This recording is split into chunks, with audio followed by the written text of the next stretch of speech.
great number of institutions were founded. The infrastructure for a new cinema was laid down with the founding of the Film Institute, the National Awards, the Film Archive of India, and so on. I did not go into the detailed listing. Yes, the Film Finance Corporation, which later became the NFTC, is a very important factor, in fact, in the production of serious cinema segment, because of two different reasons. In the mainstream cinema, what has happened is the transcendental quality of the songs began to decline dimension. And now the objective that either the decision makers in Delhi or film buffs like us had in mind. But in actual fact, we found that the breach between what is called the art cinema and what is called the serious cinema began, the commercial cinema, the mainstream cinema, began to develop in a manner which could not be ignored. First of all, it was nearly impossible for serious cinema to reach its audience, because the infrastructure which had been planned had one serious gap in it, which was that while filmmaking was encouraged and the training in cinema was encouraged, the showing of these films suffered because there was no policy, no coordinated policy for the development of small theatres, art theatres, where such films could be shown. My mind being bent in order to serve other purposes besides the making likely to be rendered, and also the nature of these committees, the no connection with international cinema, who have no interest in it, or Japan, or Taiwan. When you see about it, minted money, but which could never be dismissed as good cinema. All students of good cinema have to see those films. This distinction does not exist to the same extent even today in Hollywood, as it to the extent that it obtained. Mainstream film would have cost, Basu, you can tell me, something like 20 to 20. Cinema has not been able to turn popular cinema into art. Similarly, the art cinema has also not been able to turn art cinema into something popular. That is by and large true. It has become the spokesman of a certain class of people only. But at the same time, one must admit the truth of what I mentioned in brief, and that is the difficulty in bringing that cinema to the general public. I remember, for instance, when Garam Hawa was made,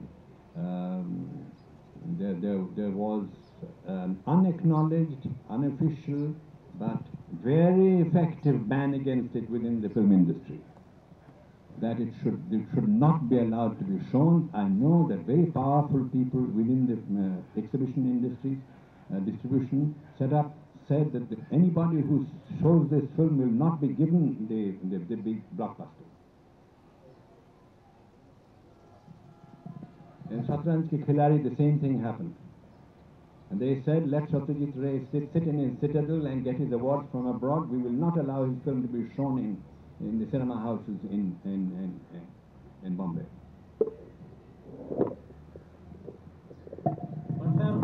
Why we say this? With you, thank you, sir. That there are occasional exceptions on both sides, where the gap has been breached. But their number is very, very low, very, very small. There were inklings of it, let us say, in a film like Sholay. In spite of the violence, the filmmaking was so good that it could have developed into that strand could have developed into something that you are talking about, but it didn't. It didn't. And in the art cinema, there have been efforts by various people. Ketan Mehta tried it, and Shyam Benegal has tried it. Many others have tried it to make their films popular, but no one has really succeeded except in occasional instances. By and large, the division, the unrealistic, the unwanted division between art and commerce has remained a fact of life with which we have to live. But as he himself had said, who appoints these committees? Because many of these appointments on the committees are political appointments. He's absolutely right. I was the officer of the censor board, and whenever the minister changed, one could almost predict who are going to be on the panel. And that is so almost everywhere. So it again depends upon who are going to be there. That's one question. In fact, for the 1978 committee, they had asked me whether I'll be on the committee. And I said, is there any point in being on the committee? Because if the things are not going to be accepted, I don't want to waste my time. Then I learned that Basu was also on the committee, and Basu had said precisely the same thing. Then there are Adur. I mean, none of us had who said exactly the same thing, that I don't want to come if this is going to be, report is going to be kept on the shelf without having any discussion previously. Spontaneously, all three of us had said the same thing. And we don't know why three of us were appointed on that committee. Something must have gone wrong with the calculations, because none of us hold any political power. I certainly did not. I don't know if the Adur does, I don't know if the Basu does, maybe he does. He's a Dada.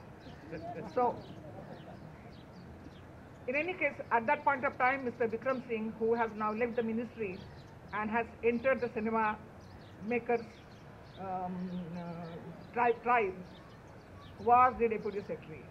And he promised every one of us, every three of us, everyone on the trio, that he will see to it that whatever recommendations come, these would be to a great extent carried out.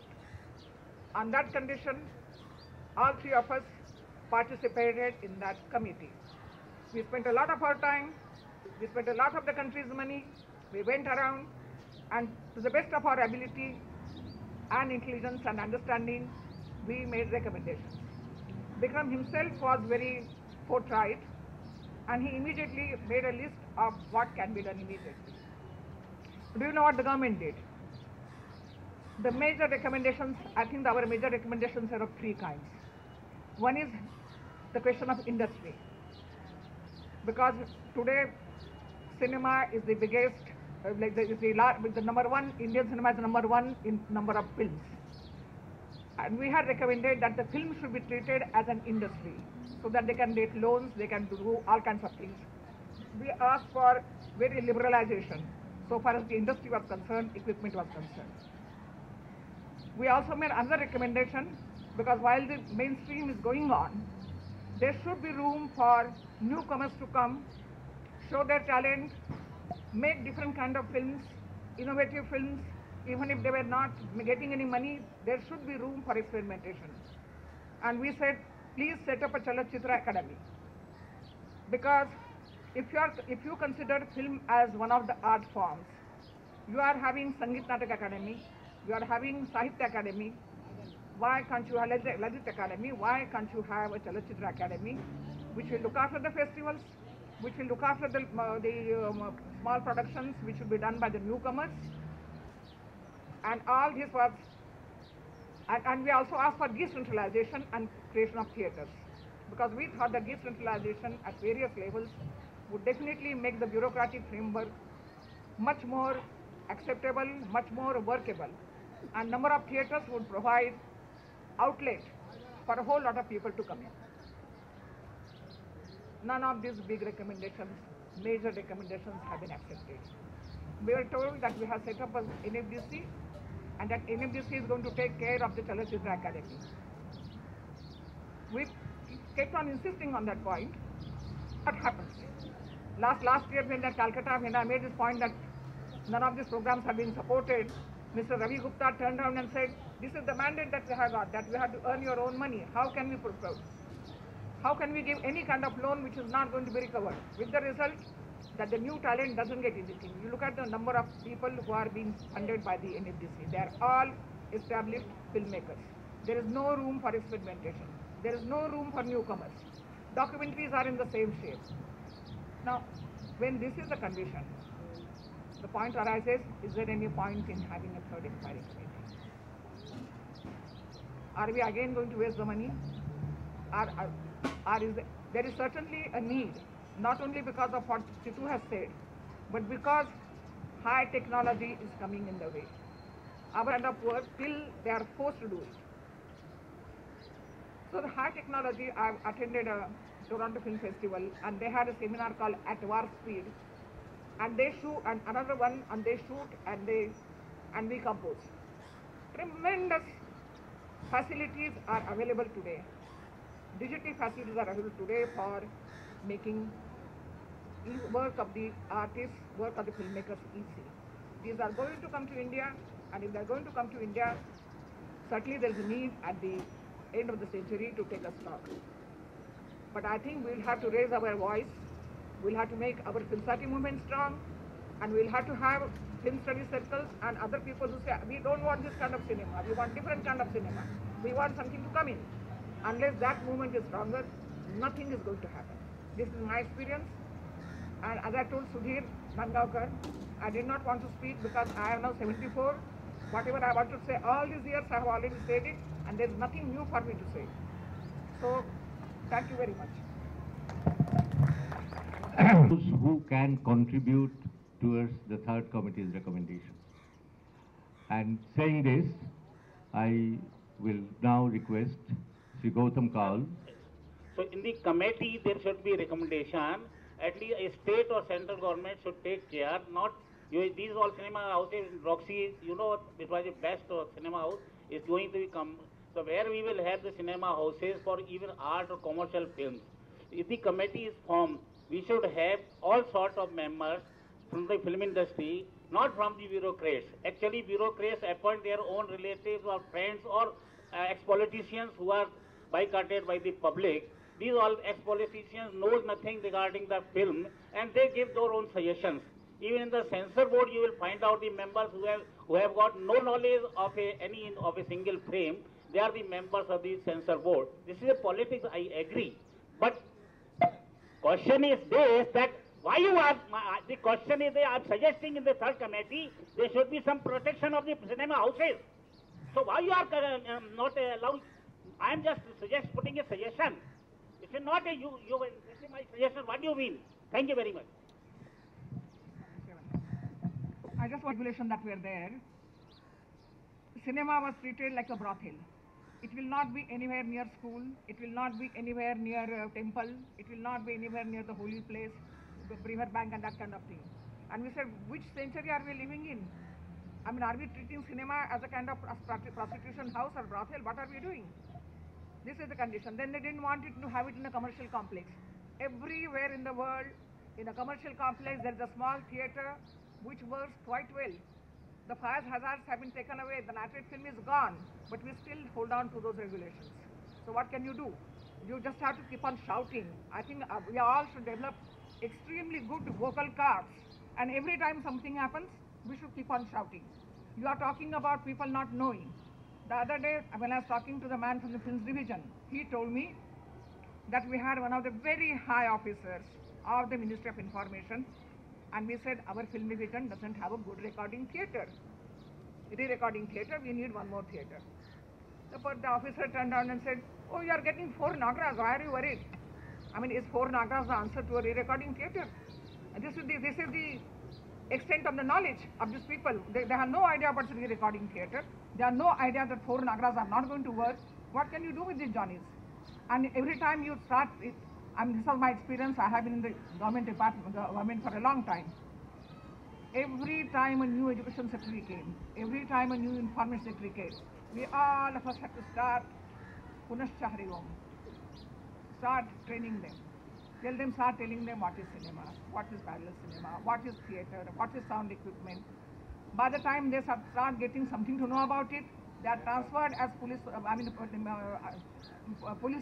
officers somewhere, or they are transferred into assault program. Has been, and she won her point when she was asked a question that given the choice whether she would prefer having peace in the community or changes in the community, her answer was that she preferred changes because that was the only constant factor in society.